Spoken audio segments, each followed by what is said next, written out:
ঢাকা মহানগর দক্ষিণ কামরাঙ্গীরচর থানা বিএনপির উদ্যোগে শহীদ জিয়াউর রহমানের ৪৪তম শাহাদাত বার্ষিকী উপলক্ষে আলোচনা সভা ও দোয়া মাহফিল এবং খাবার বিতরণ অনুষ্ঠান আয়োজন করা হয়। এখন পর্যন্ত ঢাকার ট্রাফিক সমস্যার সমাধান করতে পারলেন, এখন পর্যন্ত হাসিনার একটা বিচার করতে পারলেন না।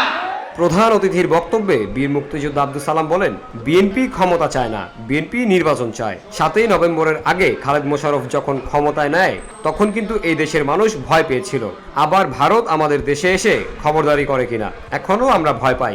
আবার ভারত আমাদের দেশে এসে খবরদারি করে কিনা, তাই এখনো আমরা ভয় পাই।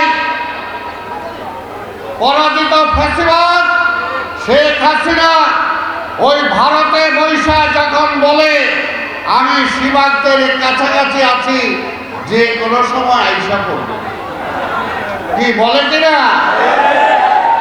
বলে। শেখ হাসিনা তো নির্বাচিত ছিল না, জোর করে ক্ষমতায় ছিল, তারপরও সে বলে সে নাকি নির্বাচিত প্রধানমন্ত্রী।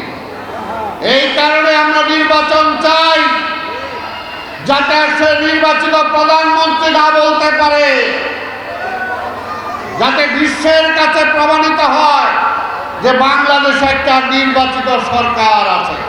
এছাড়াও প্রধান উপদেষ্টাকে উদ্দেশ্য করে আব্দুল সালাম বলেন, সীমান্তের ওপার থেকে ষড়যন্ত্র চলছে, আপনি তো থামাতে পারছেন না, এই কারণে আমরা নির্বাচন চাই।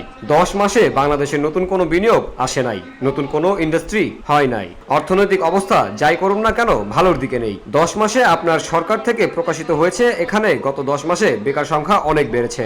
আমার সীমান্ত দিয়ে ওই ভারত থেকে পুশিং করা হচ্ছে, বলে তারা নাকি অবৈধ বাংলাদেশি।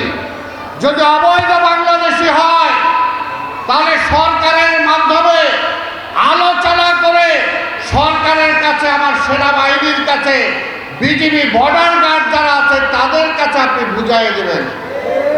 আপনি পুশিং করেন কেন, পুশিং করেন কেন? তখনই তো আমাদের সন্দেহ হয়। সেইটা ইউনূস সাহেব বলি, আপনি কেন প্রতিবাদ করেন না যে পুশিং বন্ধ করেন? আর যদি পুশিং করতেই হয় তাহলে যে হাসিনার বিচার এখনো শুরু করতে পারেন নাই, ওই হাসিনারে পুশিং করে দেশে পাঠাইতে পারে। ভুয়া হাসিনা, ভুয়া ওবায়দুল কাদের, তাদেরকে পুশিং করে আমাদের কাছে পাঠায় দেন। তা না হলে এর জন্য ইউনূস সাহেব বিএনপি ক্ষমতার জন্য নির্বাচন চায় না, এই যে এই সমস্ত ষড়যন্ত্রের কারণে নির্বাচন চায়। রবিবার বিকেলে ঢাকার কামরাঙ্গীরচরে শহীদ জিয়াউর রহমানের ৪৪তম শাহাদাত বার্ষিকী উপলক্ষে আলোচনা সভা, দোয়া মাহফিল ও খাবার বিতরণ অনুষ্ঠানে তিনি এই কথা বলেন।